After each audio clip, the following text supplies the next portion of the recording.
మీరు మీ business develop చేసుకోవాలనుకుంటున్నారా? మీ business కి మంచి ప్రమోషన్స్ కోసం ఎదురు చూస్తున్నారా? వెంటనే మా ఛానల్ ను సంప్రదించండి. Time 24/7 8464069293. Welcome to time 24/7 TV.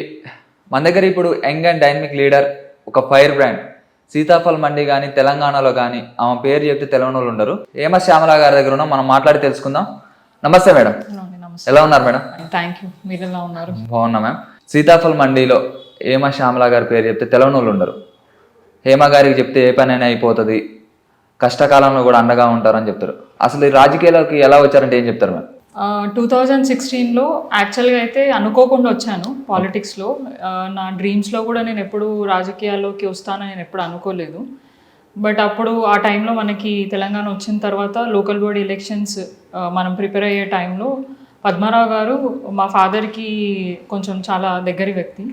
So ఆ టైంలో ఎవరికి టికెట్ ఇవ్వాలన్న సందర్భంలో డిస్కషన్ వచ్చినప్పుడు మా ఫాదర్కి ఇస్తా అని చెప్పేసి పద్మారావు గారు చెప్పడం జరిగింది. చాలా లాయల్గా పార్టీకి వర్క్ చేస్తున్నారు అని చెప్పి. ఓకే.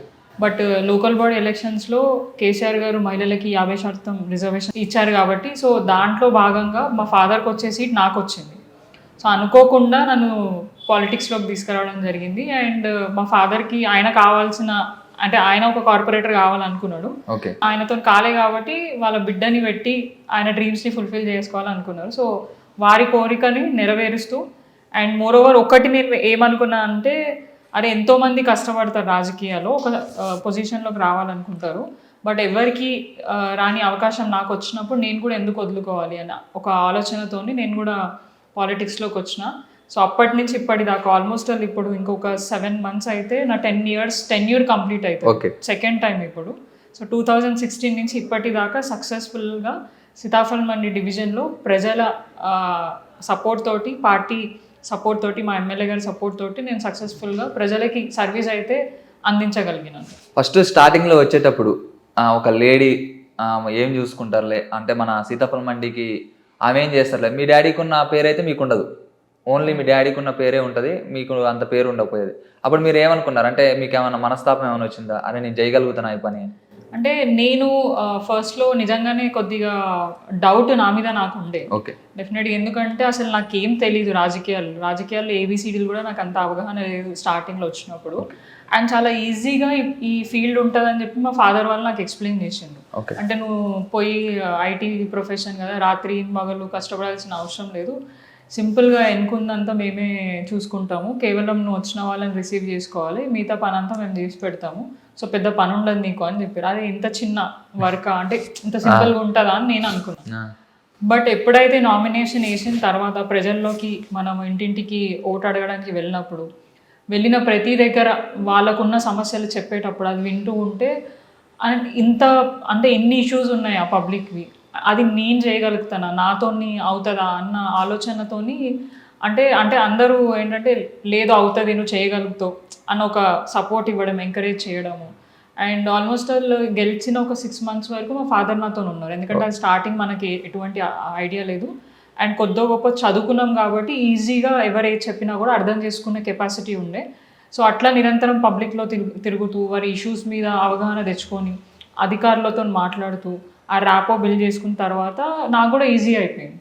అంటే నిజంగా స్టార్టింగ్ చాలా భయం ఉండే, అంటే అసలు ఈ సివరేజ్ సిస్టమ్ ఏంటి, వాటర్ ఏంటి.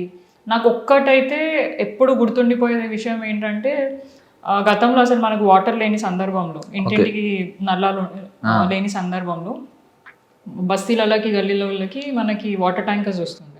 సో ఆ టైంలో ఒకటే పబ్లిక్ ట్యాప్ ఉంటుండే, అక్కడికి వివిధ మనుషులు వచ్చి వాటర్ పట్టుకుంటుండే. ఆ పరిస్థితి మేము కూడా ఒక బస్తీలో ఉండే. సో చిన్న ఉన్నప్పుడు అర్లీ మార్నింగ్ 4 గంటలకు 5 గంటలకు నల్లా వచ్చినప్పుడు బిందెలు పట్టుకొని అక్కడికి పోయే పరిస్థితి ఉంది. సో ఆ టైంలో అది కొంచెం సేపే వాటర్ మనకి వదులుతారు కాబట్టి వచ్చిన దాంట్లోనే మనం తీసుకోవాలి. సో సరిపోకపోతుండే. వాటర్ ట్యాంకర్లు వస్తుండే, ఫ్రీ వాటర్ ట్యాంకర్స్ వస్తుండే, అక్కడ విపరీతంగా గొడవలు అవుతుండే, బిందెలతో కొట్టుకునే పరిస్థితి. ఒక సందర్భంలో మా మదర్కి దెబ్బ తాకి చెయ్యి కట్ అయింది. సో అది చూసినప్పుడల్లా అది ఎప్పుడు గుర్తుకొస్తూ ఉంటుంది నాకు. అరే ఏంటి ఇంకా మనం ఈ సిచ్యువేషన్లో ఉన్నాము, ఎవరైనా వచ్చి మనకు మంచిగా చేస్తే బాగుంటుంది అని అనుకుంటుంటే 2014లో ఎప్పుడైతే ప్రభుత్వం వచ్చిన తర్వాత అప్పటి నుంచి ఒక్కొక్కటి బెటర్గా మనకి పబ్లిక్కి అవసరమైన ఫెసిలిటీస్ అన్నీ ప్రొవైడ్ చేస్తున్నారు. ఆ సందర్భంలో ఆ క్రమంలో రాజకీయాల్లోకి వచ్చిన తర్వాత అరే నాతోని ఇన్ని పనులు అవ్వడానికి అవకాశం ఉంది అని నాకు అదొక హ్యాపీనెస్ కలిగించింది. ఓకే. సో అదే ఇట్లాంటి సిచ్యువేషన్ ఏ మహిళకి రావద్దు, ఖచ్చితంగా ప్రతి ఒక్క ఇంట్లో డ్రింకింగ్ వాటర్ సప్లై ఉండాలి, ఇట్లాంటి సిచ్యువేషన్ ఎవరికి ఉండొద్దు అని చూసిన ఈ 10 yearsలో ఆల్మోస్ట్ ప్రతి ఒక్క ఇంట్లో మనకి వాటర్ సప్లై ఉంది అండ్ ఎక్కడ కూడా పబ్లిక్ ట్యాప్స్ లేవు, అక్కడ కొట్టుకునే పరిస్థితి లేదు. సో ఇలాంటి ఇష్యూస్ మాతోని పబ్లిక్తోని గవర్నమెంట్తో కనెక్ట్ అయ్యి పబ్లిక్కి సర్వీస్ చేసే అవకాశం మాకు వచ్చింది కాబట్టి నేనైతే చాలా హ్యాపీగా ఫీల్ అవుతాను. సాఫ్ట్వేర్ జాబ్ కూడా వదిలేసుకొని పాలిటిక్స్లోకి వచ్చారంటే అసలు పాలిటిక్స్లోకి రావాలని ఎందుకు అనిపించింది అప్పుడు? సాఫ్ట్వేర్ జాబ్ మనకి మంచిగా పోయి వస్తుంటాం, మంచిగా అనిపిస్తుంది.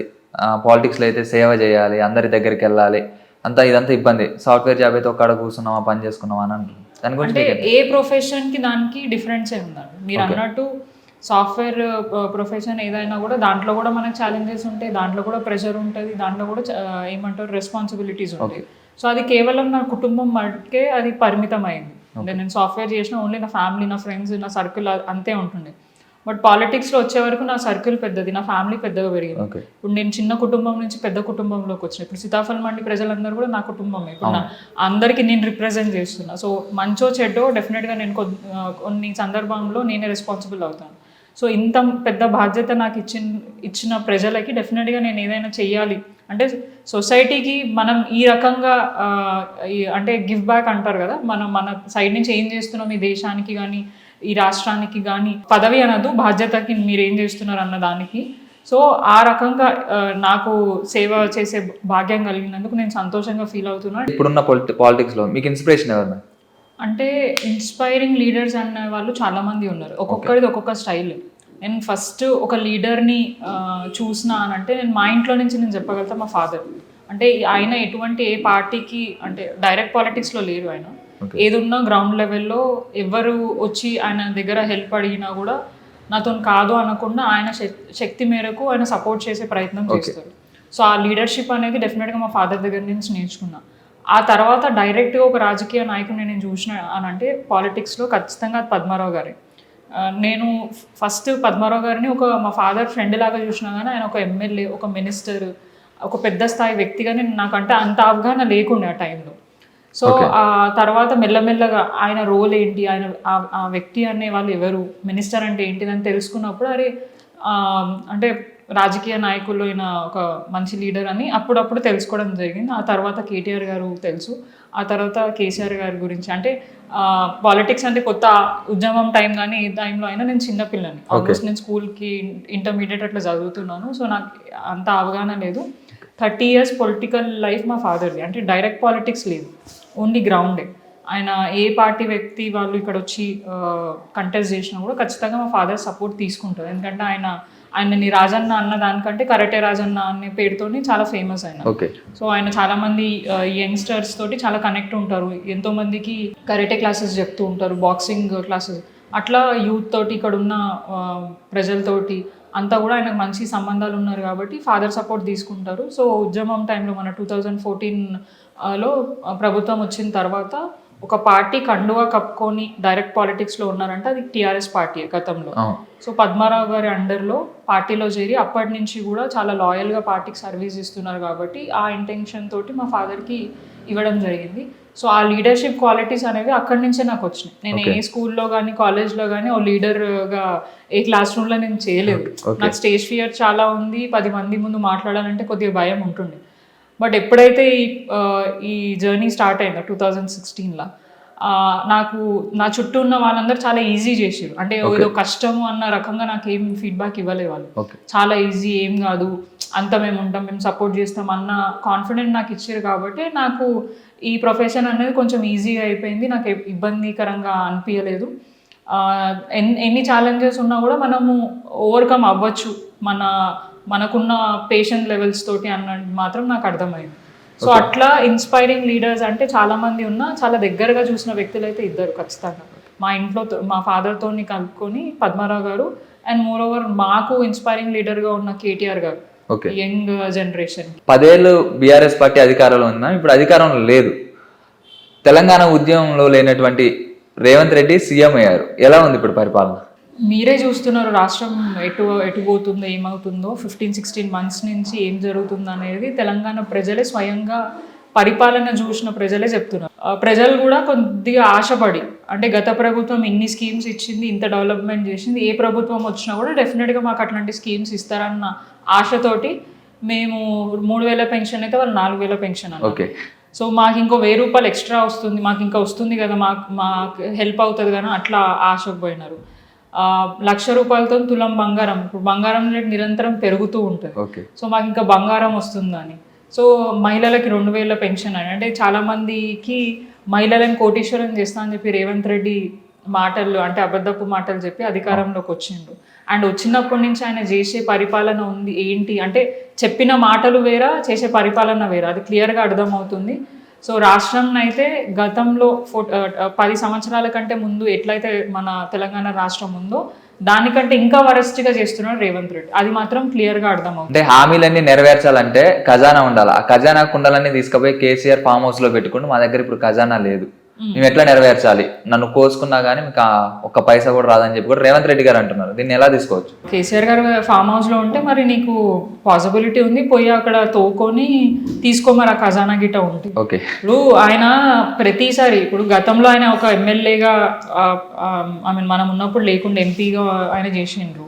ఎమ్మెల్యే ఉన్నప్పుడు వాళ్ళ మంత్రులు కొంతమంది ఉండే, బట్టి విక్రమార్క గారు కానివ్వండి, సీతక్క గారు కానివ్వండి, గతంలో అసెంబ్లీలో ఉండే.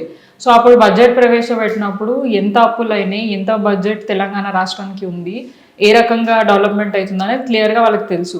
తెలిసినాక కూడా అవన్నీ అవగాహన ఉండి కూడా వాళ్ళు హామీలు ఇచ్చి ఇప్పుడు అధికారంలోకి వచ్చినాక కేసీఆర్ గారు అప్పులు చేసిండ్రు, అప్పులు తీర్చడానికే మాకు డబ్బులు సరిపోతలేవు. సో దాని మీద వాళ్ళు చెప్పడం అనేది కరెక్ట్ కాదు, ఎందుకంటే వాళ్ళకి ఐడియా ఉండి వాళ్ళు ఫాల్స్ ప్రామిసెస్ చేసిండ్రు.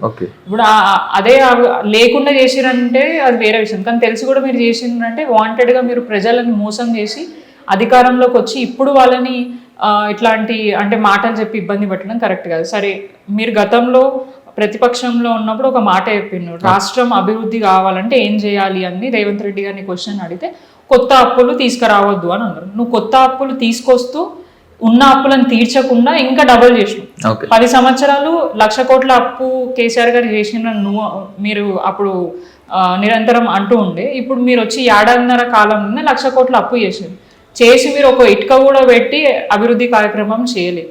ఎక్కడ కూడా రోడ్లు వేయలేదు, ఎక్కడ కూడా ఫ్లైఓవర్లు కట్టలేదు, ఎక్కడ ఆర్యూబీలు కట్టలేదు, నాలా డెవలప్మెంట్స్ చేయలేదు, ఒక మెడికల్ కాలేజెస్ కట్టలేదు, కలెక్టరేట్ బిల్డింగ్లు కట్టలేదు, పోలీస్ కమాండ్ కంట్రోల్లు కట్టలేదు. అట్లాంటివి ఎన్నో కార్యక్రమాలు కేసీఆర్ గారు అప్పు తీసుకొచ్చిన డెవలప్మెంట్ కనిపించే విధంగా చూపించారు. దాంతోపాటు జీడిపిని పెంచినారు. మన రాష్ట్రానికి ఎన్నో ప్రైవేట్ రంగాలను తీసుకొని వచ్చి ఉద్యోగాలు కల్పించడం జరిగింది. ప్రభుత్వ ఉద్యోగాలు చాలా మందికి మనం ఇయ్యలేము.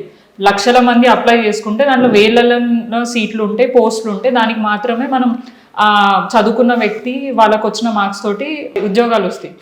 లేని పక్షాన ప్రైవేట్ జాబ్స్కే వెళ్ళాలి. అట్లాంటి ప్రైవేట్ జాబ్స్ ఎన్నో కేటీఆర్ గారు గత బీఆర్ఎస్ ఉన్నప్పుడు కలిపేయడం జరిగింది. కానీ ఇప్పుడు 1.5 years నుంచి ఈయన మన స్విట్జర్లాండ్కి పోయినారు, యుఎస్కి పోయినారు, డావోస్కి వెళ్ళినారు, ఇన్వెస్ట్మెంట్స్ తీసుకొస్తా అన్నారు. ఇప్పటిదాకా నాకు చెప్పండి, ఎక్కడ ఏ కంపెనీ స్టార్ట్ అయింది, ఎంతమంది వాళ్ళ ఉద్యోగాలు కేవలం అవి పేపర్కి మాత్రమే పరిమితమైనవి తప్ప ఎక్కడ కూడా లైవ్ లో గ్రౌండ్ లెవెల్లో ఇంప్లిమెంట్ కాలేదు. వీళ్ళది ఏంటంటే మాటలు ఎక్కువ, పబ్లిసిటీ ఎక్కువ, చేతలు తక్కువ. గత ప్రభుత్వం మాటలు తక్కువ ఉండే, చేతలు ఎక్కువ ఉండే. ఖచ్చితంగా ఎక్కడ కూడా ఎక్కువ పబ్లిసిటీ చేసుకోలేదు చేసిన పనులలో, ఎందుకంటే ప్రతి ఒక్కటి డైరెక్ట్గా ప్రజలలోకి పోతుంది కాబట్టి మేము చెప్పుకునే పరిస్థితి మాకు రాలేదు. ఎందుకంటే అందరు లబ్ధిదారులు పొందుతున్నారు, ఆ ఫలితాన్ని ఏదైతే అభివృద్ధి చేసిన ఫలితాలని ప్రజలు పొందుతున్నారు కాబట్టి మేము ఎక్కడ దాని గురించి ఎక్కువ వీళ్ళు ఏం చేయకముందే ఎక్కడ చూసిన హోర్డింగ్లు, పబ్లిసిటీలకే PR స్టంట్స్ పరిమితం అవుతున్నాయి, కానీ ప్రజలకు మాత్రం ఎటువంటి లాభం అయితే తెలంగాణ రాష్ట్రానికి ఇప్పుడు దాకా రేవంత్ రెడ్డి గారు చేయలేదు. And more over Revanth Reddy గారు తెలంగాణ బిడ్డ అని చెప్పుకుంటున్న వ్యక్తి ఇప్పటిదాకా కూడా జై తెలంగాణ ఆయన నోటి నుంచి రాలేదు సీఎం అయినప్పటి నుంచి. కనీసం ఆంధ్ర వాళ్ళు తెలంగాణ రాష్ట్రానికి వచ్చి జై తెలంగాణ అంటున్నారు, కానీ వారు అంటున్నా కూడా సిగ్గు లేకుండా ఆయన నవ్వుకుంటా పక్కన ఏదో వెకిలి నవ్వు వేస్తున్నాడు, కానీ ఒక్కసారి కూడా తెలంగాణ వాదాన్ని వినిపించే ఎక్కడ మాకు కనిపించలేదు. ఓన్లీ ఆంధ్ర వాళ్ళకి పని చేస్తున్నట్టే కనిపిస్తుంది అని ఇప్పుడు ఉన్న ప్రజలకు కూడా అదే క్లియర్గా అర్థమవుతుంది. బీఆర్ఎస్ పార్టీ నిరుద్యోగులందరూ కూడా అన్యాయం చేసిందని చెప్పారు. రేవంత్ రెడ్డి గారు ఏమంటున్నారంటే జాబులన్నీ ఒకేసారి ఇచ్చినాం, మేము మాకు ఇన్ని జాబులు వద్దు, ఒకేసారి ఇస్తే మేము ఇన్ని చదువుకోలేమని చెప్పి అందుకే ఉద్యోగాలన్నీ కూడా షెడ్యూల్ చేసినామని చెప్పి ఏదైనా ఒక రాష్ట్రం ఉంది అని చెప్తే షెడ్యూల్ చేసిన రాష్ట్రం ఏదైనా ఉందంటే తెలంగాణ అని చెప్పి కూడా అంటున్నారు. దానికి మీరేం చెప్తారు? ఇన్ కేసు వాళ్ళకి మంచి చేసినా అయితే వాళ్ళు రోడ్ల మీదకి రాకపోతుండే కదా. ఓకే, అశోక్ నగర్లో రాహుల్ గాంధీ గారు వచ్చినప్పుడు వారికి మాట ఇవ్వడం జరిగింది, మేము అన్ని విధాలుగా మేము జాబ్ క్యాలెండర్ వేస్తాము, మేము ఆ రకంగా ఈ రకంగా ఇస్తాము అని అన్నారు. మీరు అన్నట్టే వారి అవసరాల బట్టి మీరు జాబ్ క్యాలెండర్ వేసి ఉంటే వాళ్ళు ఎందుకు నిరుద్యోగులు రోడ్ల మీదకి వచ్చారు? వేస్తే రారు కదా, వేయకపోతేనే కదా వస్తారు. సో ఆ డిఫరెన్సెస్ క్లియర్ గా తెలుస్తుంది. బీఆర్ఎస్ ప్రభుత్వంలో న్యాయం జరిగిందంటారా నిరుద్యోగులకి? చాలా మందికి జరిగిందండి. ఇప్పుడు మీకు క్లియర్ గా గతంలో కూడా కేటీఆర్ గారు కానీ హరీష్ రావు గారు కానీ మేము ఎన్ని గణం ప్రభుత్వ సంబంధించిన ఏమంటారు నోటిఫికేషన్స్ ఇచ్చినామో దాంట్లో ఎంతమంది పాస్ అయినారో, రిజర్వేషన్స్ని బట్టి ఎంతమందికి ఉద్యోగాలు వచ్చినాయో క్లియర్గా అన్నీ కూడా గవర్నమెంట్ పోర్టల్లో ఉన్నాయి. దాన్ని ఎవరు ట్యాంపర్ చేయాల్సిన అవసరం ఉండదు. బీఆర్ఎస్ పార్టీ అధికారం నుంచి పోవడానికి మెయిన్ రీజనే నిరుద్యోగులు అని చెప్తున్నారు. అంటే నేనేమంటున్నా అంటే నిరుద్యోగుల్లో కొద్దిగా వ్యతిరేకత కల్పించిండ్రు రేవంత్ రెడ్డి గారు కొన్ని. ఇప్పుడు నేను అదే చెప్తున్నా, నీకు 10 పోస్టులు ఉంటే నువ్వు 1000 మంది అప్లై చేసుకుంటే 1000 మందిని మనం సాటిస్ఫై చేయలేము. ఖచ్చితంగా ఎవరైనా 10 మందికే అక్కడ మనం సాటిస్ఫై చేయగలుగుతాం. రాని వాళ్ళని వీళ్ళ రెచ్చగొట్టడం, మీకు అది చేయలేదు ఇది చేయలేదని చెప్పేసి నిరంతరం అదే పనిగా పెట్టుకొని అక్కడ ఉన్న వ్యక్తులని ఏదో రకంగా ఇన్ఫ్లుయెన్స్ చేసి అండ్ అదే ఓట్లతోని ఇప్పుడు గెలిచి అదే నిరుద్యోగులను వాడుకొని డిస్టిక్లలో ప్రచారం చేయించుకొని ఇప్పుడు గద్దెనెక్కిన తర్వాత ఆ నిరుద్యోగులను పట్టించుకోకుండా వాళ్ళని ఇంకా ఇబ్బంది, అంటే వాళ్ళు ఇస్తా అన్న హామీలే వీళ్ళు అడుగుతుంటే ప్రశ్నిస్తుంటే పోలీసులతోని వాళ్ళని కొట్టించి దౌర్జన్యంగా వాళ్ళని ఎక్కడికక్కడ అడ్డుకొని వాళ్ళ మీద కేసులు పెట్టి ఇప్పుడు ఇబ్బంది పెట్టే ప్రయత్నం చేస్తున్నారు. వారు ఏ పార్టీకి సంబంధించిన వ్యక్తులు కాదు, ఎక్కడ ఎవరు మంచి చేస్తే ఆ రకంగా వాళ్ళు సపోర్ట్ చేస్తారు. ఇప్పుడు గత ప్రభుత్వం చేసిందని వాళ్ళే చెప్తున్నారు. కొన్ని నోటిఫికేషన్స్ ఇచ్చారు, దాంట్లో కొంతమంది లబ్ధి పొందినది ఇంకా కూడా ఇవ్వలేదు. కానీ గత ప్రభుత్వం ఇచ్చింది మీరు ఇచ్చినారని చెప్పుకోవడం కరెక్ట్ కాదు, మీరు కొత్తగా ఇవ్వండి అని చెప్పి వాళ్ళు అడగడం జరుగుతుంది. అంటే రీసెంట్ గా మహా న్యూస్ అంటే మీడియా సంస్థ మీద బీఆర్ఎస్ నేతలు దాడి చేయడం మనం చూసినాం. దాడి చేశారు. అలాగే మీ దాంట్లో ఉన్న మంత్రులే వాళ్ళందరూ కూడా సీరియస్ వార్నింగ్ ఇవ్వడం కూడా చూస్తున్నాం. జగదీశ్వర్ రెడ్డి కావచ్చు, శ్రీనివాస్ గౌడ్ వాళ్ళందరూ కూడా సీరియస్ వార్నింగ్ ఇచ్చారు. అసలు ఎందుకు దాడి చేయాల్సినంత అవసరం వచ్చింది? ఇప్పుడు ఒక మహా న్యూస్ అన్న ఛానల్ చేసింది కరెక్ట్ అని మీరు ఒప్పుకుంటున్నారు జర్నలిస్ట్గా? అంటే నా క్వశ్చన్, అది చేయడం కరెక్టా? ఒక క్యారెక్టర్ అసాసినేషన్ చేయడం ఎంతవరకు కరెక్ట్? ఇప్పుడు ఏదైతే ఫోన్ ట్యాపింగ్ ఇష్యూ ఉందో అది ఆల్రెడీ ఇన్వెస్టిగేషన్ నడుస్తుంది. ఇక్కడ కూడా అధికారులు వచ్చి పలానా వ్యక్తి ఇట్లా చేసిండు అనేది ఇంకా ప్రూఫ్ చేయలేదు, ఇంకా కూడా ప్రాసెస్ నడుస్తుంది. అండ్ అది అనుకోకుండా జరిగింది అయితే ఏం లేదు. తమ్లైన్స్ ఏవైతే పెట్టినారో అనుకోకుండా పెట్టినే కాదు, అది ఇంటెన్షనల్గా వాంటెడ్గా ప్రొవోక్ చేస్తూ ఒక పర్సన్ క్యారెక్టర్ అసాసినేషన్ చేస్తూ ఎవరు చేపిస్తున్నారు అనుకుంటున్నారు? మరి ఖచ్చితంగా వాళ్ళ ఇంకా ఎవరు ఉంటారు? అయితే కాంగ్రెస్ నాయకులు ఉంటారు, లేదంటే ఆంధ్ర పార్టీకి సంబంధించిన వ్యక్తులు ఎవరైనా ఉండొచ్చు. గతంలో అదే మహా న్యూస్ పవన్ కళ్యాణ్ గారి ఫ్యామిలీ గురించి మాట్లాడితే వారు ఖండించడం జరిగింది 2018లో. మరి ఇప్పుడు వాళ్ళు ఎట్లా ఏ రకంగా ఏ ముఖం పెట్టుకొని సపోర్ట్ చేస్తున్నారు? అదే పవన్ కళ్యాణ్ గారు కూడా సపోర్ట్ చేశారు. అదే అంటున్నా అదే అట్లా అంటే మీరు మీ ఫ్యామిలీ దాకా వచ్చేటప్పటికి మీకు బాధ తెలుస్తుంది, వేరే ఫ్యామిలీ వాళ్ళ గురించి మాట్లాడుతుంటే మీకు బాధ అనిపించట్లేదా? అది కరెక్ట్ కాదు కదా. First of all in case అది కరెక్ట్ అని వాళ్ళు ఒప్పుకుంటే ఖచ్చితంగా మా వ్యక్తులు, మా బీఆర్ఎస్ పార్టీ నాయకులు ఎవరైనా దాడి కూడా కాదు నిరసన తెలియజేయడానికి వెళ్ళినారు, అక్కడ వాళ్ళ దగ్గర ఏదో ఆర్గ్యుమెంట్ అయింది, ఆ ఆర్గ్యుమెంట్లో వాళ్ళు వాళ్ళ బాధను అక్కడ వ్యక్తం చేసిండ్రు తప్ప దాడి మాత్రం చేయలేదు అనేది మా కేటీఆర్ గారి హస్తం ఉందని చెప్తున్నారు. కేటీఆర్ గారే కావాలని చెప్పి వాళ్ళందరూ మీడియా సంస్థ మీద దాడి చేయించారు. కేటీఆర్ అన్న క్లియర్ గా ట్వీట్ చేయడం జరిగింది, వాళ్ళ మీద మేము లీగల్ యాక్షన్ తీసుకుంటాం, మీరు ఎవ్వరు కూడా అట్లాంటి చర్యలకు పాల్పడదు, అది కరెక్ట్ కాదు. ఆయన మోరోవర్ ఆయన ఇక్కడ లేరు, ఆయన యూకేలో ఉన్నారు, ఒక యూనివర్సిటీకి ప్రోగ్రామ్ గురించి వెళ్ళినారు. సో ఆయనకు అసలు తెలియని కూడా తెలియదు, ఈ ఇన్సిడెంట్ అయ్యే వరకు కూడా ఆయనకు ఐడియా కూడా లేదు. తెలిసిన వెంటనే సోషల్ మీడియాలో ట్విట్టర్లో ఆయన ట్వీట్ చేసి ఇట్లాంటి కార్యక్రమాలు చేయడం కరెక్ట్ కాదు, మనం అట్లాంటి వైలెన్స్ని మనం ఎంకరేజ్ చేయము, సో మీరందరూ ఓపికతో ఉండండి, వాళ్ళని మేము లీగల్గా ప్రొసీడ్ అవుతాం, వాళ్ళకి లీగల్ నోటీస్ పెడతామని. ఇప్పుడు అభిమానులు చాలా రకంగా ఉంటారు. అట్లా అంటే మరి ఆంధ్ర సంబంధించిన టీడీపీ వాళ్ళు డెక్కన్ క్రానికల్ మీద ఇంకా దారుణంగా ఇదేంటి పెట్రోల్ పోసి మంట పెట్టి ఇంకా దారుణంగా ప్రవర్తించడం జరిగింది. మరి దాన్ని ఎందుకు ఇది చేస్తలేరు? దాన్ని అంటే అక్కడ దాని గురించి మరి పవన్ కళ్యాణ్ గారు మాట్లాడలేదు ఎందుకో, మరి చంద్రబాబు నాయుడు గారు మాట్లాడలేదు. ఇప్పుడేదో ప్రేమతోని అండ్ మోరోవర్ మన తెలంగాణ రాష్ట్ర మంత్రులు ప్రజలకి ఇబ్బంది అవుతుందంటే వాళ్ళకి సమయం దొరకదు. దాడి జరిగిన 10 నిమిషాలలో మంత్రి గారు అక్కడికి వెళ్తారు, డిప్యూటీ సీఎం గారు వెళ్తారు, ఎంపీ గారు వెళ్తారు, మరి అక్కడికి పోయి వాళ్ళకి సపోర్ట్ చేస్తూ తెలంగాణ రాష్ట్ర ఇదేంది ఇట్లా చిల్లర వేసాలని వాళ్ళు ఎంకరేజ్ చేస్తారు. ఇన్ కేస్ అది నేను ఒక మాట ఏమంటున్నా అంటే, వాళ్ళు చేసింది కరెక్ట్ అయితే మా వాళ్ళు చేసింది కూడా తప్పు కాదు. ఓకే, ఇప్పుడు మీడియా సంస్థ మీద దాడి చేయడం ఎంతవరకు కరెక్ట్ అనుకుంటున్నారు? దాడి చేయడం కాదు నేను అనేది, మనోభావాలు దెబ్బతీసే విధంగా రాయడం కరెక్ట్ అని వాళ్ళు అనుకుంటే మా వాళ్ళు కూడా చేసింది తప్పు కాదు, అది కూడా దాడి కాదు. వాళ్ళు నిరసన తెలియజేయడానికి పోయినారు. ఆ నిరసన తెలియజేసే క్రమంలో వాళ్ళకి ఏమంటారు మీడియా వాళ్ళకి ఏదో ఆర్గ్యుమెంట్లో వాళ్ళు కొంచెం అగ్రెసివ్గా పోయారు. అట్లా పోయేది లేదు, డెఫినెట్గా మనము దాన్ని ఖండించాలి. అట్లా పోయి ఒక ప్రాపర్టీని డ్యామేజ్ చేయొద్దు. బట్ వాళ్ళు వాంటెడ్గా ప్రొవోక్ చేస్తున్నారు, మమ్మల్ని రెచ్చగొట్టే ప్రయత్నం చేస్తున్నారు.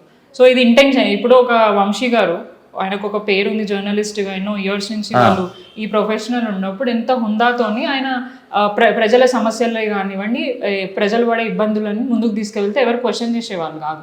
కానీ ఆయన ఇంటెన్షనల్గా ఆ ఛానల్లో కూర్చొని ఆ ఛానల్లోనే పిచ్చి పిచ్చిగా మాట్లాడడం, కేటీఆర్ గారి గురించి మాట్లాడడం, వాళ్ళ ఫ్యామిలీలో ఇట్లా విన్నారు అది ఇదని, ఇదేదో ఈయన పక్క నుండి అవన్నీ చూసినట్టు అవన్నీ మాట్లాడడం ఎంతవరకు కరెక్ట్? అది తప్పు అని వారికి తెలిసినప్పుడు ముందే దాన్ని ఇది చేసుకోవాలి. ఇప్పుడు ఒక మేడం మాట్లాడుతూ మా దగ్గరకు వచ్చి ఇది చెప్పేది ఉండే అని అన్నారు. మీరు అంత చిన్నపిల్లల మీకు తెలీదా ఏది కరెక్ట్ ఏది తప్పు అని చెప్పేసి? జర్నలిజం చేసిన అని మీరు మాట్లాడుతున్నారు. ఫ్రీడమ్ ఆఫ్ స్పీచ్ ఖచ్చితంగా ఉండాలి, కానీ ఒక పర్సన్ క్యారెక్టర్ని అసాసినేషన్ చేయడం ఎవరిది రైట్ కాదు. నిజంగా దానికి ఏమైనా ప్రూఫ్స్ ఉన్నాయంటే అవి పెట్టి మీరు మాట్లాడాలి, కానీ కేవలం మీ ఇమాజినేషన్స్ మీద బేస్ చేసుకొని న్యూస్లు ప్రచారం చేస్తారంటే కూడా ఎవరు ఒప్పుకోరు. ఖచ్చితంగా లీగల్గా వెళ్తాము. అండ్ మన 10 సంవత్సరాల బీఆర్ఎస్ ఉన్నప్పుడు ఎప్పుడు కూడా ఇట్లాంటి సంఘటనలు జరగలేదు. ఓకే, అందరికీ కూడా ఫ్రీగా ఉండడానికి, ఫ్రీగా మాట్లాడుకోవడానికి మనం అవకాశం ఇస్తాం. ఇప్పుడు మీరు 15-16 నెలల నుంచి చూస్తున్నారు, ప్రభుత్వాన్ని ప్రశ్నించిన, మాకు ఇవి జరగట్లేదు, మా దగ్గరికి ఈ స్కీమ్స్ రావట్లేదు ప్రజలు చెప్పినా, ఆ ప్రజల పక్షాన ఏదైనా ప్రతిపక్షంగా మేము మాట్లాడినా మా మీద దాడులు, మా మీద కేసులు, ఈవెన్ మీ మీడియా వాళ్ళని కూడా వదులుతలేదు. కాంగ్రెస్ పార్టీకి సంబంధించిన నాయకులు గతంలో కొన్ని విజువల్స్ తీసుకోవడానికి కొన్ని ప్రాంతాలకు పోతే, కొడంగల్ లాంటి ప్రాంతాలకు పోతే మహిళలను కూడా చూడకుండా చాలామంది వెంటబడి వాళ్ళ కెమెరాలు గుంజుకొని, మరి అప్పుడెందుకో ఎవరు మాట్లాడలేరు. ఇప్పుడు మీడియా మీద దాడి జరిగిందని అనగానే మొత్తం అక్కడ ఆంధ్ర రాష్ట్రం నుంచి మరి ఇక్కడ తెలంగాణ నుంచి కాంగ్రెస్ వాళ్ళు మాత్రమే మాట్లాడుతున్నారు. మీరు పోయి పబ్లిక్ ఒపీనియన్ తీసుకోండి, ఖచ్చితంగా వాళ్ళు చెప్తారు మీడియా వాళ్ళు చేసింది కూడా తప్పు, వాళ్ళు చేసింది వీళ్ళు చేసారు కాబట్టి ఇట్లా జరిగింది, వాళ్ళు చేయకుండా వీళ్ళు కూడా రాకపోయేది. ఇన్ని సంవత్సరాలు మేము కూడా ఎప్పుడు కూడా ఇది చేయలేదు. దేనికైనా ఒక లిమిట్ ఉంటుంది, పేషెన్స్ లెవెల్స్కి ఉంది. ఆ లిమిట్ క్రాస్ అయ్యి ఎవరు ప్రవర్తించినా కూడా ఇట్లాంటి రియాక్షన్సే ఉంటాయి. ఫోన్ ట్యాపింగ్ పై మీ అభిప్రాయం ఏంటి? అసలు ఫోన్ ట్యాపింగ్ జరగలేదు, ఎక్కడ కూడా క్లియర్ గా జరిగింది అని చెప్తున్నారు. అదే అంటున్నారు, ఇన్వెస్టిగేషన్ జరుగుతుంది, ఎక్కడ కూడా ఏ అధికారి కూడా ఇట్లా జరిగింది పలానా వాళ్ళు చేస్తున్నారని క్లియర్ గా వాళ్ళు ప్రెస్ మీట్ పెట్టి స్టేట్మెంట్స్ ఇవ్వలేదు. ఇవన్నీ కూడా ఎవరు చెప్తున్నారు? కాంగ్రెస్ పార్టీకి సంబంధించిన వ్యక్తులు మాత్రమే ఈ లీక్లు అన్ని ఇవన్నీ బయట చెప్పడం జరుగుతుంది. ఎవరు కూడా అధికారులు మాట్లాడలేదు. ఇన్ కేస్ ఒకవేళ జరిగింది అని అనుకుంటే అది ఖచ్చితంగా ఇంటెలిజెన్స్, ఏ ప్రభుత్వం మరి ఇప్పుడు జరగట్లేదా? ఏ ఇంటెలిజెన్స్ ఎవరు ఫోన్ ట్యాపులు చేయట్లేదా? తెలంగాణ రాష్ట్ర భద్రత చేయడం కరెక్టే అంటారా మీరు? తెలంగాణ రాష్ట్రం కోసం భద్రతని అంటే తెలంగాణ రాష్ట్ర ప్రజల కోసం ఏదైనా చేస్తున్నారంటే దానికి మేము ఓకే చేస్తాం. కానీ పర్సనల్గా వేరే వాళ్ళ ఫోన్స్ వినడం, వాళ్ళ పర్సనల్ లైఫ్ వినడం అనేది ఎవరు కూడా చెయ్యరు. రాష్ట్ర భద్రత గురించి చేస్తుండొచ్చేమో ఇంటెలిజెన్స్ వాళ్ళు, కానీ అట్లా అని చెప్పి పర్సనల్స్ వినడం అనేది కరెక్ట్ కాదు. అది చెయ్యలేదు మా పార్టీ వాళ్ళు అనేది మాకు నమ్మకం ఉంది. 101% మా పార్టీ నాయకులే కానివ్వండి, అధిష్టానమే కానివ్వండి, ఇట్లాంటి వాటికి ఎంకరేజ్ చేయరు అండ్ వాళ్ళు చెప్పరు. బీఆర్ఎస్ పని అయిపోయింది, బీఆర్ఎస్ కి ఊళ్ళో కాదు ఎక్కడ గ్రౌండ్ లెవెల్లో కూడా బీఆర్ఎస్ పేరు కూడా ఎవరు ఎత్తుతలేరు, ఒక 10 సంవత్సరాల దాకా కూడా మా కాంగ్రెస్ ప్రభుత్వం ఉంటుందని చెప్పి కూడా రేవంత్ రెడ్డి గారు అంటున్నారు. దానిపై మంచి చేస్తే డెఫినెట్ గా ప్రజలు ఆదరిస్తారు. నువ్వు మంచి చేయకపోతే నువ్వు వచ్చిన 6 నెలలకే నేను అమ్మ నా బూతులు తిడుతున్నావు. మేము ఈ మాటలు మాట్లాడద్దు. ఒక ముఖ్యమంత్రిని ఇంత వరస్ట్గా షార్ట్ టైంలో ప్రజలు తిరస్కరించడం, తిట్టడం అనేది మేము ఎక్కడా చూడలేదు. మా ఊహ తెలిసినప్పటి నుంచి చాలా మంది ముఖ్యమంత్రులను చూసినాం, కానీ ప్రజల్లో ఇంతగానో వ్యతిరేకత కూడగట్టుకుంది ఎవరైనా ఉన్నారు తెలంగాణలో, ఉమ్మడి ఆంధ్రప్రదేశ్లో అయినా కూడా తెలంగాణ రాష్ట్రం వచ్చినాక ఎవరైనా ఉన్నారా అంటే అది కేవలం రేవంత్ రెడ్డి గారే. నిజంగా చరిత్రలో ఒక వరస్ట్ సీఎంగా మాత్రం రేవంత్ రెడ్డి గారు నిలిచిపోతారు, అదైతే క్లియర్గా కనిపిస్తుంది. ఎందుకంటే మీరు చూడొచ్చు, కావాలంటే లైవ్గా మనం పోదాం ప్రజల దగ్గరికి, ర్యాండమ్గా పోదాం, మనం ఒక మీడియాని కాకుండా ప్రజల నుంచొని ప్రభుత్వ పనితీరు ఎట్లుంది, రేవంత్ రెడ్డి గారు ఎట్లా పరిపాలిస్తున్నారు ఒక్కసారి మనం జనరల్గా పబ్లిక్లోనే ఉండి ఏదో వీడియో పెట్టినాం అని చెప్పేసి మాట్లాడడం కాకుండా జనరల్గా పబ్లిక్ టాక్ తీసుకుందాం. ఒక సామాన్య పబ్లిక్ లాగానే మనం పోదాం. వాళ్ళు ఏం చెప్తున్నారో మీరు రికార్డ్ చేసుకొని మీరు ప్లే చేయొచ్చు. కేటీఆర్ గారు కావాలని చెప్పి 100 యూట్యూబ్ ఛానల్స్ తీసుకొని కావాలని చెప్పి రేవంత్ రెడ్డి గారిని తిట్టిస్తున్నారని చెప్పి కూడా ఒక ఆరోపణ అయితే చేశారు రేవంత్ రెడ్డి గారు. దాని గురించి మీరు ఏం చెప్తారు? అది రేవంత్ రెడ్డి గారి పని అండి, కేటీఆర్ గారికి అవసరమే లేదు.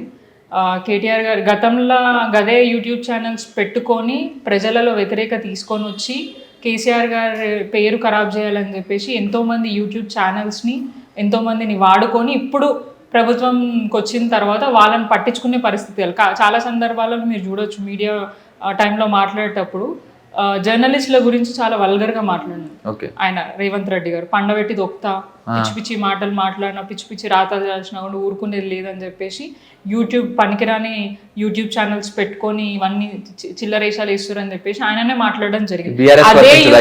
అదే యూట్యూబ్ ఛానల్స్ ని పెట్టుకొని గతంలో రేవంత్ రెడ్డి గారు ఈ రోజు పవర్లోకి వచ్చినారు. ఇప్పుడు పవర్లోకి వచ్చినాక అదే యూట్యూబ్ ఛానల్స్కి వార్నింగ్ ఇవ్వడం జరుగుతుంది.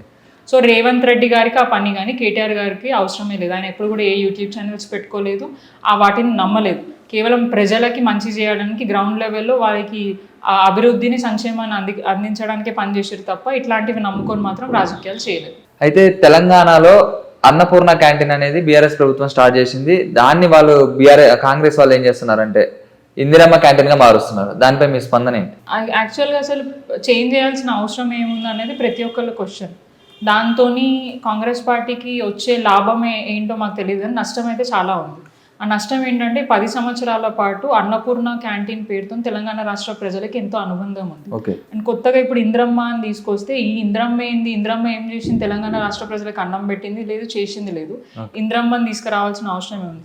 అంతే ఇంప్రెస్ చేయాలి ఒకవేళ కాంగ్రెస్ పార్టీ వాళ్ళు అనుకుంటే ఇంద్రమ్మ పేరుని వాళ్ళ ఇంటి పేరుగా మార్చుకుంటే ఇంకా బెటర్ కదా, ఇట్లాంటి స్కీమ్స్ని చేంజ్ చేసే బదులు. ఎందుకంటే అన్నపూర్ణ అంటే మనకు అన్నం పెట్టే తల్లి.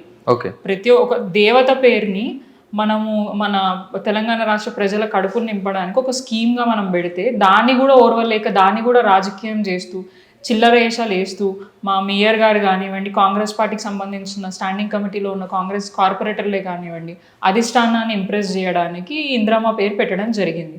ప్రజలందరూ కూడా ప్రశ్నిస్తున్నారు. మా ప్రశ్న కాదు, ఇంద్రమ్మ తెలంగాణ రాష్ట్రానికి ఏం చేసింది, ఎందుకు ఇంద్రమ్మ పేరు పెట్టాలా? అక్కడ ఇప్పుడు కేసీఆర్ గారు చేసిండ్రు అంటే కేసీఆర్ గారు ఆనవాళ్ళు ఎక్కడ లేదు కదా, అక్కడ ఆయన స్కీమ్ తీసుకొచ్చినారంటే.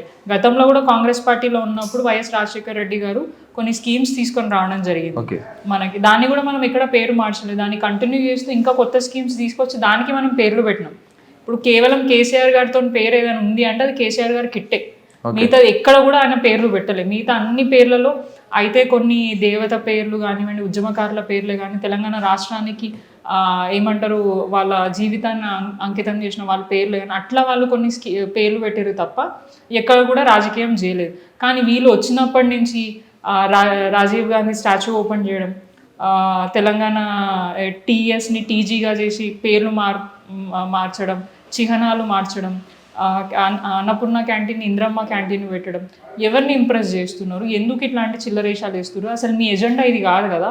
ఎలక్షన్ మేనిఫెస్టోలో మీరు పెట్టిన ఎజెండా ఏంటి, మీ ప్రయారిటీస్ ఏంటి?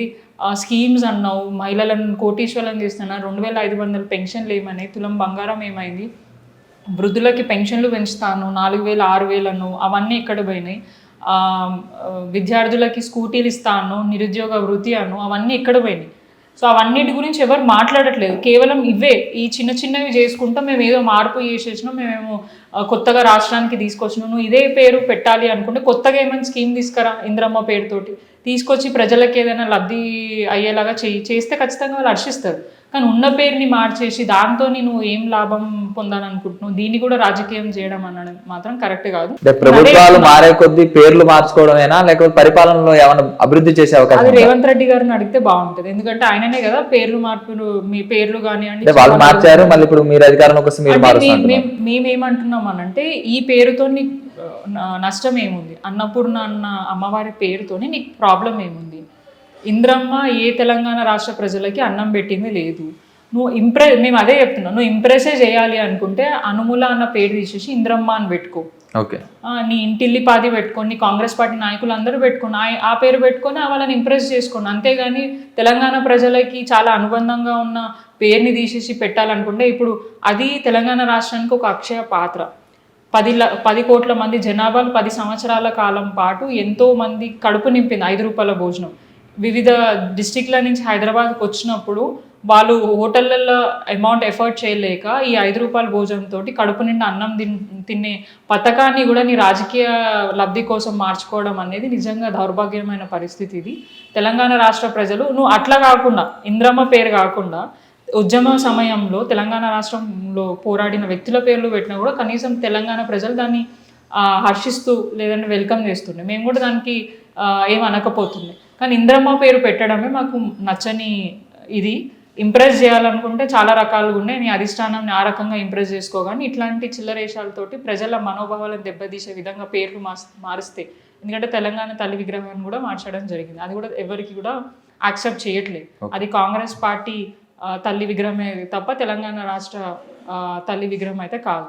సో దాన్ని అన్నిటినీ కూడా ఏవి అలా రాజకీయాల అవసరాల కోసం వాళ్ళ అధిష్టాన్ని ఇంప్రెస్ చేయడానికి ఏ చర్యలైనా వాళ్ళు చేసిన వాటిని అన్నిటిని కూడా మళ్ళీ ప్రభుత్వం వచ్చిన తర్వాత ఖచ్చితంగా కేసీఆర్ గారు దీన్ని మాత్రం మారుస్తారు, దాంట్లో డౌట్ అయితే లేదు. అలాగే కేసీఆర్ గారి ఫ్యామిలీలోనే కవితక్క గారు బయటికి వచ్చి జాగృతి అనే పార్టీ పేరు పెట్టుకొని చేస్తున్నారు. అలాగే కేసీఆర్ గారికి రాసిన లేఖలో కూడా మీ చుట్టుపక్కల కూడా దయ్యాలు భూతాలు ఉన్నాయి, జాగ్రత్త అని ఒక చిన్న స్టేట్మెంట్ కూడా ఇవ్వడం చూస్తున్నాను. దాన్ని ఎలా తీసుకోవచ్చు? ఇప్పుడు కవితక్క గారు బయటికి వచ్చిండ్రు అన్న మాట కరెక్ట్ కాదు. వారు ఇప్పటికీ కూడా బీఆర్ఎస్ పార్టీ ఎమ్మెల్సీ కవిత గారు, వారు జాగృతి అన్న సంస్థ కొత్తగా ఏర్పాటు చేసుకుంది. బీఆర్ఎస్ కండవ కప్పుకోవడం కూడా మనం ఇంతవరకు చూడలేదు. జాగృతి అని వచ్చినాక తప్పది. చాలా సందర్భాలలో అక్క బీఆర్ఎస్ పార్టీ కండుగా కప్పుకొని ఎన్నో కార్యక్రమాలు చేయడం జరిగింది. ఈ జాగృతి అన్న ఏదైతే సంస్థ ఉందో అది ఇప్పుడు కాదు, ఎప్పుడో ఉద్యమం టైం నుంచి తెలంగాణ రాష్ట్రం ఏర్పాటు కాక ముందు నుంచి వాళ్ళ ఆర్గనైజేషన్ పెట్టుకొని వాళ్ళ ఆర్గనైజేషన్ నుంచి ఎన్నో తెలంగాణ కల్చర్ని రిప్రజెంట్ చేస్తూ ఎన్నో కార్యక్రమాలు చేపట్టడం జరిగింది. సో ఇదేం కొత్తగా వీరు ఏర్పాటు చేసింది కదా. అండ్ మోర్ ఓవర్ కవితక్క పార్టీ నుంచి బయటికి రాలేదు. అండ్ నిన్ననే మనం చూసుకోవచ్చు TV5లో వారు ఇంటర్వ్యూ ఇస్తూ మీ నాయకుడు ఎవరు అని అంటే ఖచ్చితంగా వారు కేసీఆర్ గారే పేరు చెప్పినారు. ఇంకా కూడా నేను బీఆర్ఎస్ పార్టీ ఎమ్మెల్సీ అనే చెప్తున్నారు. జాగృతి నుంచి మేము కొన్ని ఇనిషియేటివ్స్ తీసుకొని మేము ప్రజల గొంతుక పార్టీ పెట్టే అవకాశం లేదా వారు క్లియర్గా చెప్పారు. బీఆర్ఎస్ పార్టీ, కేసీఆర్ గారికి బీఆర్ఎస్ పార్టీ ఒక కన్ను అయితే జాగృతి ఇంకో కన్ను. డెఫినెట్గా ఈ 2 కన్నులు ఖచ్చితంగా జాగ్రత్తగా కాపాడుకుంటారు కేసీఆర్ గారు. సో ఇదన్నీ కూడా ఏవి చేసినా కూడా బీఆర్ఎస్ పార్టీకి లాభమయ్యే విధంగానే మేము చేస్తున్నాం, కానీ ఎక్కడ నష్టమయ్యే విధంగా కూడా చేయట్లేదని చెప్పి వాళ్ళు క్లియర్గా. కవిత గారికి ఆ స్క్రిప్ట్ ఇచ్చి నడిపించేది అనుకుంటే రేవంత్ రెడ్డి గారు అని చెప్పి కొన్ని వర్గాలు చెప్తున్నాయి, దానికి మీరేం చెప్తారు? అసలు 100% అది తప్పు. దాంట్లో కాంగ్రెస్ పార్టీ నాయకులే కానీ ఇంకే పార్టీ నాయకులు లేరు. మాకు అవసరమే లేదు వేరే వాళ్ళ స్క్రిప్ట్ ఇవ్వాల్సింది. ఆయన ఒక ఆంధ్ర వ్యక్తి, ఆయన మాటలు మేమెందుకు వింటాం? అండ్ మోరోవర్ నిరంతరం రేవంత్ రెడ్డి గారిని ప్రశ్నిస్తూనే ఉన్నారు. కవితక్క నిరంతరం వారిని అడ్డుకుంటూ వారిని తెలంగాణ రాష్ట్ర ప్రజలు ఇబ్బంది పడే ఇష్యూస్ మీద నిరంతరం ప్రశ్నిస్తున్నారు. వారిచ్చే స్క్రిప్ట్ని నడిపి మాకు రోషం లేదా, పౌరుషం లేదా? మేము తెలంగాణ వాదులం, తెలంగాణ బిడ్డలం. డెఫినెట్గా మేము పోరాడి తెలంగాణ రాష్ట్రంలో అందరం కలిసి పోరాడితేనే తెలంగాణ రాష్ట్రం వచ్చింది. ఒక ఏమంటారు, రేవంత్ రెడ్డి కాంగ్రెస్ పార్టీ సోనియమ్మ అడగంగానే ఇచ్చిన తెలంగాణ కాదు. ఇన్ కేసు అడగంగానే ఆమె తెలంగాణ రాష్ట్రాన్ని ఇచ్చిండే ఖచ్చితంగా సోనియా గాంధీ విగ్రహమే పెట్టుకుంటుండే. 101% వాళ్ళే చాలా సందర్భాలు అన్నారు. కానీ ఎంతో మందిని చనిపోయిన తర్వాత, బలిదానాలు ఇచ్చిన తర్వాత, పోరాడిన తర్వాత అన్ని వర్గాల వాళ్ళు వాళ్ళ మెడలు ఉంచి తెలంగాణ రాష్ట్రాన్ని తీసుకొచ్చారు. కాబట్టి ఈరోజు 10 సంవత్సరాల పాటు సుభిక్షంగా తెలంగాణ ఉంది. వచ్చినప్పటి నుంచి ఇప్పుడు 15 నెలలు 16 నెలల నుంచి అరాచకమే కనిపిస్తుంది. అధికారులను పెట్టుకొని, పోలీస్ డిపార్ట్మెంట్ని పెట్టుకొని, ప్రజలని, ఓట్లేసిన ప్రజలని, అన్ని వర్గాలని వాళ్ళని ఇబ్బంది పెడుతూ వాళ్ళ రాజకీయ రోజులు గడుపుకుంటున్నారు తప్ప వాళ్ళు చేసింది ఏం లేదు. ఎవరు స్క్రిప్ట్ ఇచ్చినా ఏమంటారు, స్క్రిప్ట్ ఇచ్చి మాతో పని చేసుకోవాల్సిన అవసరం లేదు. మా ఎజెండా మీద ప్రజల సమస్యల మీద, ప్రజల బావు గురించి బీఆర్ఎస్ పార్టీ పోరాడితే తప్ప ఎవరు దాన్ని ఇంకా ఉండేది లేదు. ఖచ్చితంగా కవితక్క ఎన్నుకున్నది కేసీఆర్ గారి ఎజెండా, కవితక్క గారి ఎజెండా అందరిది ఒకటి. అందరి ఎజెండా కూడా తెలంగాణ రాష్ట్ర బాగు, ప్రజల బాగు గురించి మాట్లాడుతున్నారు. హేమ సామల గారి మీద సోషల్ మీడియాలో ఒక ఫేక్ అకౌంట్లు క్రియేట్ చేసి ఇబ్బంది పెడుతున్నారని చెప్పి కూడా మీరు రీసెంట్గా చెప్పడం చూస్తూనే ఉన్నాం. అసలు దాని వెనక ఎవరు ఉన్నారు అనుకోవచ్చు? అంటే మేము ఆల్రెడీ సైబర్ క్రైమ్లో కంప్లైంట్ ఇవ్వడం జరిగిందండి. దాంట్లో రీసెంట్గా అది గతంలో కూడా జరిగింది. అండ్ రీసెంట్ టైమ్స్లో అది కూడా నా పెళ్ళి అయ్యే ముందు ఏదో ఫేక్ అకౌంట్స్ క్రియేట్ చేసి మా హస్బెండ్స్కి ఏదో రాంగ్గా మెసేజ్ చేయడం జరిగింది. అది ఇమీడియట్గా సైబర్ క్రైమ్కి మేము కంప్లైంట్ ఇచ్చి అండ్ ఇంటర్నల్గా మేము వెరిఫై చేస్తే మా పార్టీకి సంబంధించిన ఒక మహిళా నాయకురాలు చేసిందని చెప్పడం జరిగింది. అది ఆల్రెడీ కేటీఆర్ ఇక ఇప్పుడు అట్లా మనం చెప్తే బాగుండదు. అది ఇంటర్నల్ గా మేము అంటే మీ పార్టీలోనే మీకే పడట్లేదంటే ఎట్లా? అందరికీ కాదు, ఇక కొంతమంది ఉంటారు, కొంతమంది డెఫినెట్ గా ఉంటారు, అందరు కాదు, ఒకరో ఇద్దరు ఓర్వలేని వ్యక్తులు ఉంటారు. సో వాళ్ళు ఇట్లాంటి చిల్లరేషాలు వేస్తున్నారు. డెఫినెట్ గా దానికి పార్టీ కూడా యాక్షన్ తీసుకుంది, వాళ్ళ మీద ఎఫ్ఐఆర్ అయింది అండ్ లీగల్ గా మేము పోతాం. సో వాళ్ళకి చెప్తాము, నెక్స్ట్ మళ్ళీ చేయొద్దు అది ఇదని కూడా మాట్లాడతాం. ఇట్లాంటి చర్యలు ఎవరు చేసినా కూడా కరెక్ట్ కాదు. పార్టీ మారే అవకాశం ఉందా? ఒకవేళ పార్టీ మారితే ఏ పార్టీకి వెళ్తారు మీరు? ఏ పార్టీ మారే అవకాశం లేదు. ఇప్పుడు కూడా మాకు చాలా రకాలుగా చాలా ప్రెజర్స్ వస్తున్నా కూడా మేము మారలేదు. మాకు ఖచ్చితంగా తెలుసు, ఏ మంచి జరగాలన్నా కూడా అది కేవలం కేసీఆర్ గారు బీఆర్ఎస్ పార్టీ వల్లనే జరుగుతుంది. సో ఇంత ఇబ్బంది సమయంలో పార్టీని వదిలి వెళ్ళే అవసరం మాకైతే లేదు. ఎందుకంటే పార్టీ మాకు అన్ని విధాలుగా సపోర్ట్ చేసింది. అదే ఒక టికెట్ ఇచ్చే కాదు, మాకు మంచి చెడ్డలో కూడా మాకు ఈ సపోర్ట్ చేయండి అంటే కూడా ఒక నార్మల్ వ్యక్తి వెళ్ళి అడిగినా కూడా ఆ ప్రకారంగా పార్టీ సపోర్ట్ చేసింది. ఆ ఫ్రీడమ్ మాకుంది. హేమ గారు ఏదైనా సమస్య ఉందంటే అది పొజిషన్ అయినా అపోజిషన్ అయినా హుందాగా వెళ్ళి ఆ సమస్యపై ఎదుర్కొంటారంట. ఎక్కడి నుంచి వచ్చింది మీకు ఇంత ధైర్యం? అంటే ప్రజలు ఇచ్చారండి డెఫినెట్గా. ఎందుకంటే వారి సపోర్ట్ లేని ఎవరు మనం ఏం చేయలేము. ఇప్పుడు మీరు ఎంత ఏమంటారు, ఒక గల్లీకి వెళ్ళినప్పుడు, ఒక బస్తీకో ఇంకే ఒక ఏరియాకో, వారందరూ మనల్ని ఓన్ చేసుకుంటేనే మనం ఏమైనా చేయగలుగుతాం. అడిగి పోగానే మనం ప్రతి ఒక్కరు వ్యతిరేకించి ఏమైనా చేస్తే మనం చేయలేము.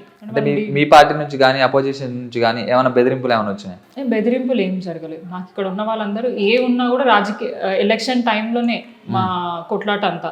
ఎలక్షన్లు అయిపోయిన తర్వాత మేమందరం ఒకటే ఇన్ సెన్స్ ప్రజల సమస్యల మీద ఖచ్చితంగా అందరూ ఒకటే పోరాడతాం. వారు కూడా మా దగ్గరకు వచ్చి బీజేపీ నాయకులే కానివ్వండి, కాంగ్రెస్ నాయకులే కానీ ఎవరైనా వచ్చినా కూడా ఖచ్చితంగా అక్కడ రాజకీయాలు చూడడం. నిజంగా ఆడ సమస్య ఉంటే మేము వెళ్తాం, మాట్లాడతాం. అండ్ వాళ్ళకు కూడా ఏదైనా ప్రభుత్వం తరఫు నుంచి ఏదైనా సపోర్ట్ కావాలంటే కూడా మేము డెఫినెట్గా చేస్తాం. 10 సంవత్సరాల పాటు అదే చేసినాం మేము. ఎక్కడ కూడా రాజకీయాలు చూడలేదు. ఈ పార్టీ ఆ పార్టీ వీరికి ఈ స్కీమ్స్ ఇవ్వద్దు, ఆ స్కీమ్స్ ఇవ్వని ఎక్కడ చేయలేదు.